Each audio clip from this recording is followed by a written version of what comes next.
I'm Steve Wiggins, and this is the Groundworks Ministries podcast. Today, we're reading from the book of Hosea, chapter 12. Let's focus on verse 9.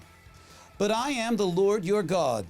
Ever since the land of Egypt, I will again make you dwell in tents, as in the days of the appointed feast. Now, I love to watch documentaries, especially the ones about rock bands. My favorite part of every rock band documentary is the early years. I like knowing how bands got together, how they struggled to make it, how they overcame the odds to become successful. And once a band reaches success, I'm kind of not interested in the rest of their story, nor am I particularly interested in the music. I would rather watch VH1's Behind the Music, you guys remember that program, than watch MTV's Cribs, like what happens when you've made it.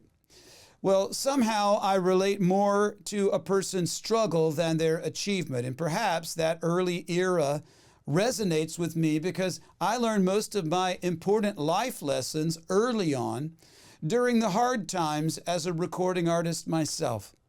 And I get the same feeling when I read the story of Israel. I love to revisit that season where they were wandering the desert and living in tents, and God taught them how to rely upon Him, preparing them to enter the promised land when He miraculously provided for their needs and taught them trust, and how He brought more challenges as they began to respond in faith.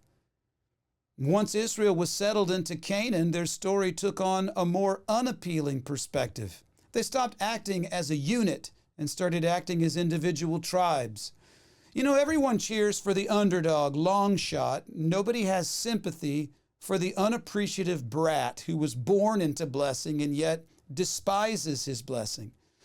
The Lord recognized that the spiritual condition of Israel could not be cured with just more abundance. If Israel was going to amount to anything as a nation of priests, God was going to have to take them back to their roots. We're going to live in tents again. Israel would have to wander once again as a people.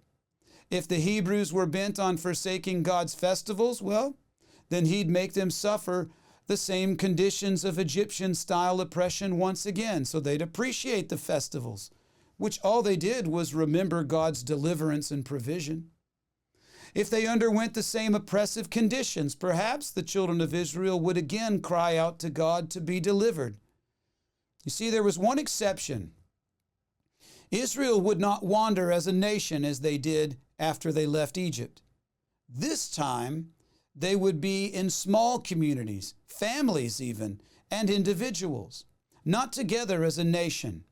God was sending a message that Israel's sin was not so much at the national level, rather their sin was at the personal level, at the family level. You see, God cares as much about the process of our faith building as He does the product of it. Do not despise the day of small things, those initial faithful attempts to return to God. Learn from every stage.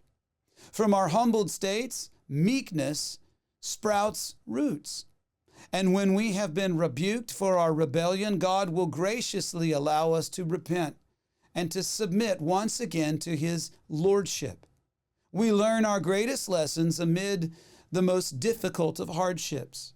So by virtue of God's holiness and His great love for His children, the Lord will ordain hardship, so His children who are wayward can reach the end of themselves and realize the futility of rebellion.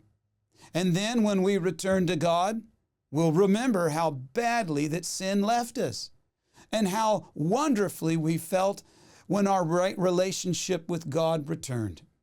I'm Steve Wiggins, and this is the Groundworks Ministries podcast. Now, Groundworks Ministries operates entirely through financial donations from faithful people like you. And yes, we need your monthly support. Donating is secure and it's easy at our website, groundworksministries.com. Another way to help is to tell people about Groundworks Ministries.